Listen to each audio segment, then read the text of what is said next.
अगर दुश्मनी करके दोस्त को जिताया जाए तो उस दुश्मनी में कोई कमी नहीं होनी चाहिए। और अगर राजनीति झूठ फरेब ढकोसला के बिना असंभव है तो उस इमोशनल एक्टिंग में कोई नमी नहीं छूटनी चाहिए। जी हाँ, मैं आज बात करने जा रहा हूँ बिहार के सबसे चर्चित विधानसभा बांकीपुर, जो कि बिहार के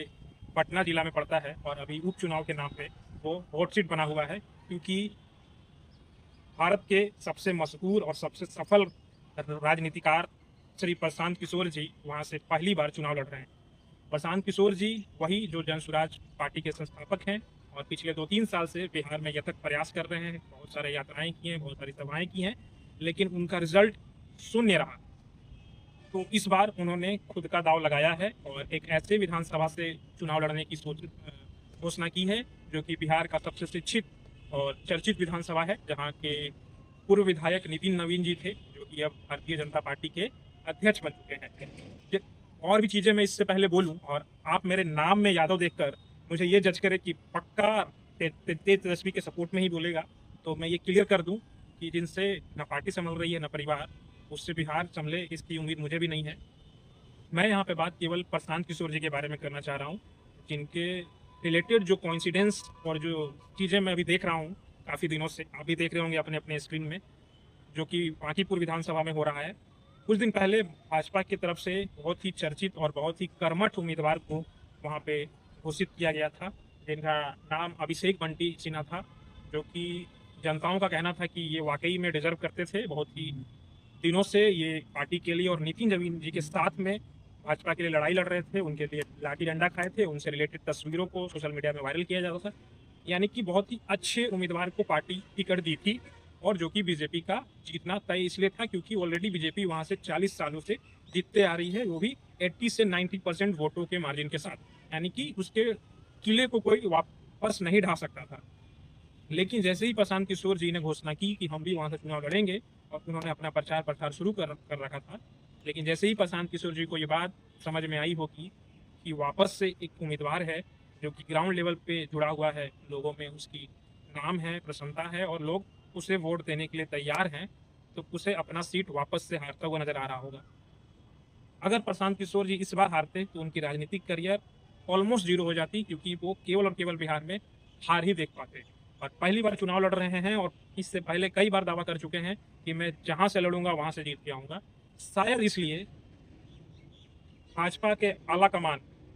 मोदी अमित शाह से अगर कुछ ताल्लुकात रहा होगा, ये सब मेरे को पर्सनली लगता है, मेरे को पर्सनली अंदाजा होता है, अनुमान लगता है, इसलिए मैं इसकी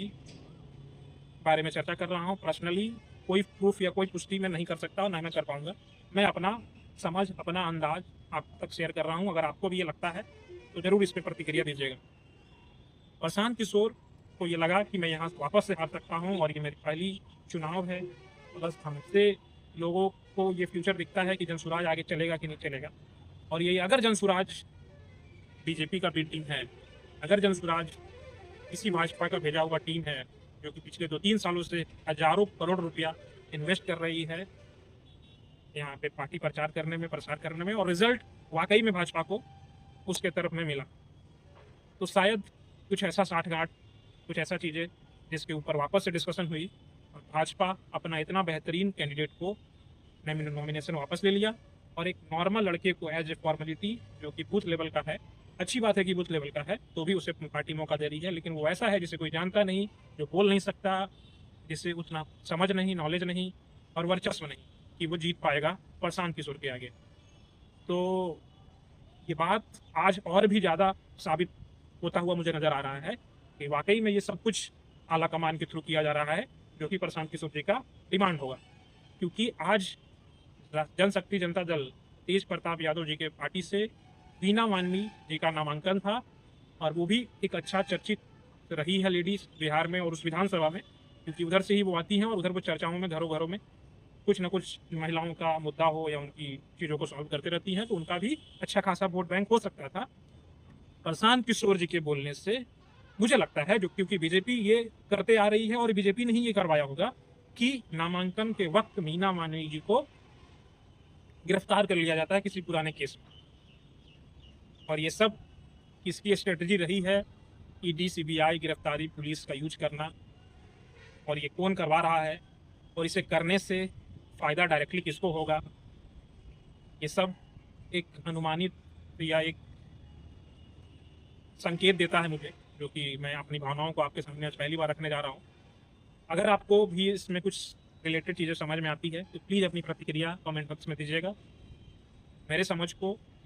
और भी क्लैरिटी मिलेगी, या फिर मैं अगर गलत हूँ तो मुझे सही समझ में आएगा। धन्यवाद।